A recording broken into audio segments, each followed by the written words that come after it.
Hai, Assalamualaikum and good morning. Apa khabar semua? Khabar baik. Okey, pagi ni nak pergi mana? Exercise. Semalam dia orang dah beli kasut. Tunjuk kasut. Mana kasut? Ni kasut Isyal. Okey, cantik. Kasut Alisa. Tengok kasut Alisa. Okey, alright. Okey, let's go. Bye. Jumpa lagi kat sana. Nak macam ni. Oh, sinilah, sini.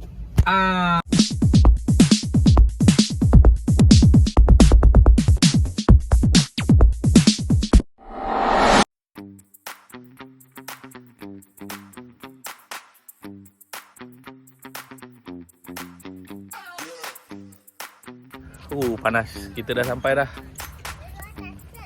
Dekat Tasik Hill Park. Okey. Dia orang main skuter. So, kita orang tu exercise.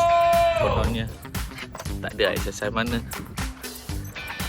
Lawa lah view.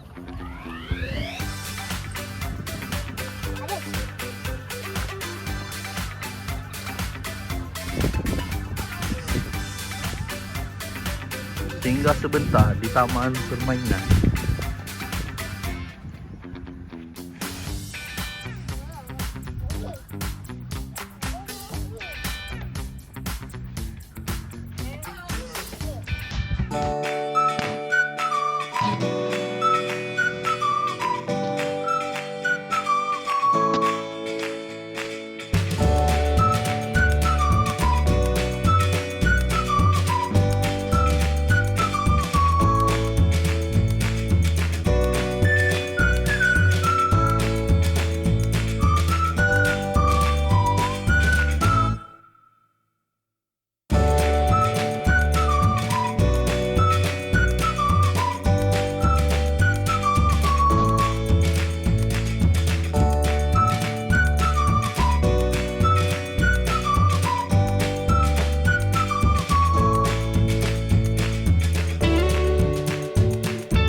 Okay, Hadisa.